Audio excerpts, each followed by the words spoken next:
오늘은 지난 시간에 이어서 초과 배당을 통한 절세 효과에 대해서 상담 사례를 통해서 살펴보도록 하겠습니다. 지난번에는 자녀 1인에게만 초과 배당을 하는 경우, 또 자녀가 다른 소득이 있고 성년인 경우를 예를 들었고요. 이번에는 이제 어린 자녀, 미성년 자녀에게 또 자녀가 2명인 경우에 이제 그 초과 배당을 할 경우에 추가로 납부하는 증여세 대비 기존 균등 배당을 통해서 하는 경우보다 실질적인 절세 효과가 얼마나 발생하는지 한번 계산을 해보는 시간을 갖도록 하겠습니다. 여기도 마찬가지로 이제 올해 배당 정책에 의해서 1억 2천을 배당하기로 했고요. 이제 균등 배당으로는 당연히 자기 지분율에 비례해서 배당을 해야 되는 거고, 실제 배당은 이제 옆에 나와 있는 것처럼 했습니다. 그래서 이제 본인은 배당을 하나도 받지 않고요. 본인이 포기한 거는 각각 자녀 B와 자녀 C가 각각 2명이 배당을 받게 된 겁니다.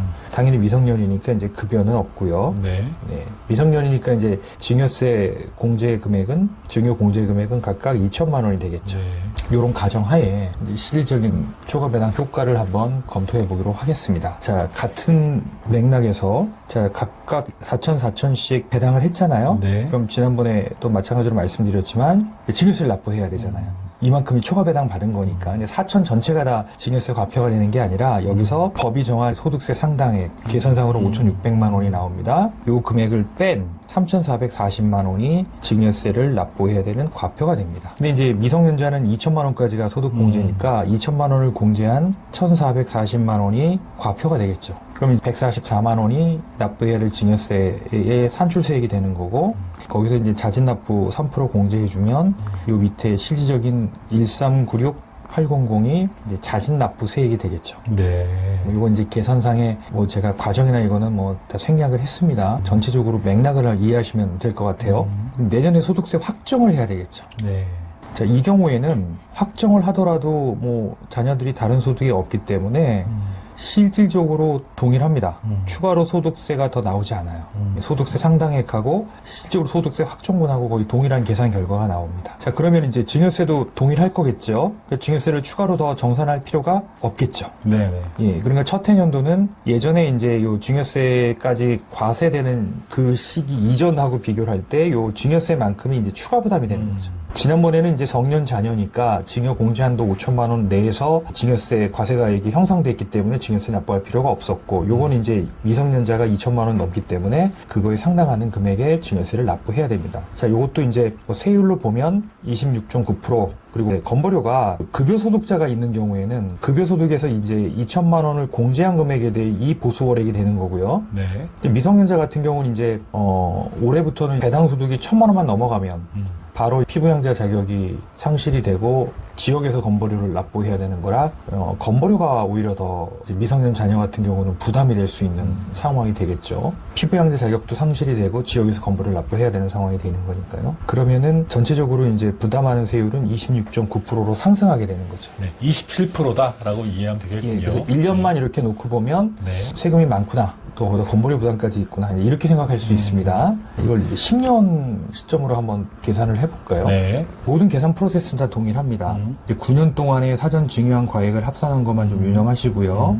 그렇게 해서 총 납부한 자진 납부세액, 요 증여세 지역에 5,300만 원이 되는 겁니다. 그러니까 자녀 둘이니까 이제 합산하면 한 이제 1억 600만 원 정도의 추가세 부담이 있는 거죠. 그래서 전체적으로 계산을 해보면 건보료 부담까지 10년 동안에 소득세 내는 거, 증여세 추가 부담에, 그 다음에 건보료 발생분까지 전부 다 고려를 하면 36.7% 정도의 공제가 이루어지는 거니까. 10년 동안. 그렇죠. 그러니까 실적으로 가처분 소득이 64.3%? 63.3% 이렇게 되겠죠. 자, 그럼 결론적으로 자녀가 2명인 경우에 초과 배당 세액을 한번 비교해 볼게요. 총 이전해야 될 금액이 8천만 원이 되겠죠. 10년 동안 총 8억이라는 명목 소득이 이전 소득이 될 거고요.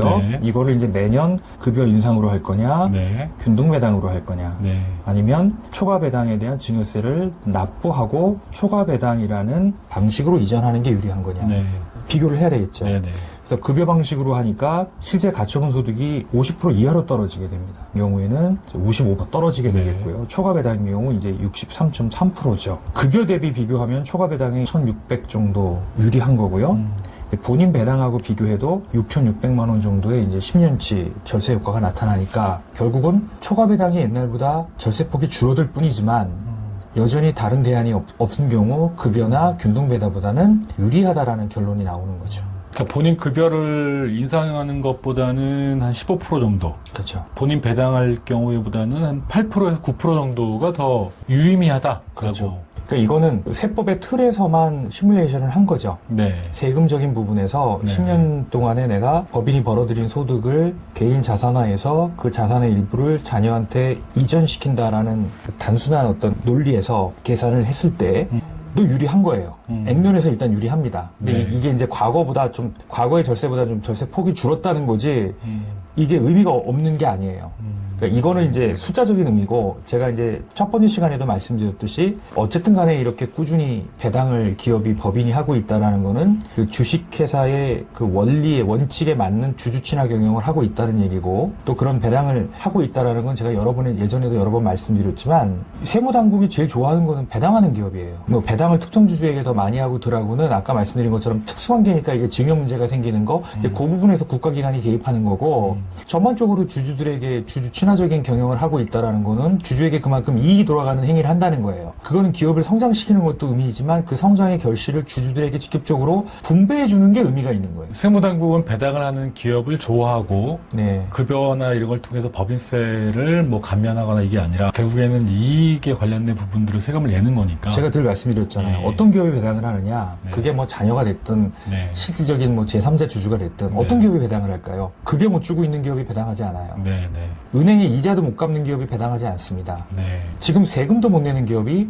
배당할 수가 없습니다. 네. 당연히 세금 체납 없습니다. 거래처에 대금 결제도 못하고 있는 기업이 배당을 하는 행위를 하지 않아요. 네. 적어도 그 문제는 문제가 없는 거예요. 그러면 네. 기업이 임금 체불 안 하고요. 이자 제때 납부하고 있고요. 거래처 대금 결제 문제 없고요. 그 다음에 세금 체납 없는 이 정도만 사실은 잘 갖춰져도 중소기업이 나름대로는 내실 있게 돌아간다고 보는 거예요. 네, 역할을 그럼 하는 결국적으로 거죠. 이제 이 배당이라는 거의 상징적이고 선언적인 의미는 이 네 가지 요건에 문제가 없다라는 하나의 이게 상징적인 의미가 될 수 있는 거거든요. 그러니까 너무 미시적으로 뭐 세금 좀 더 내냐 덜 내냐만 갖고 이 배당 정책을 결정할 게 아니라 제가 아까 말씀드린 이 배당이 주는 선언적이고 상징적인 의미 이것도 다 금액으로 환산하면 절세효과 못지않은 기업의 효과를 가져다 줄 수 있는 부분이라고 이해를 좀 하시면 좋을 것 같습니다. 네, 초과 배당에 대한 방송은 결론은 이런 것 같습니다. 지금 이제 세법 변경으로 인해서 그 증여세가 추가 부담되고 있지만 그럼에도 불구하고 지금도 세법적인 메리트도 있고요. 아까 우리 부성이 말씀하신 좀 더 거시적인 측면에서에 대한 경영적 메리트도 있다. 경영적 메리트가 있다라고 정리하도록 하겠습니다. 자, 오늘 방송 감사드립니다. 고맙습니다.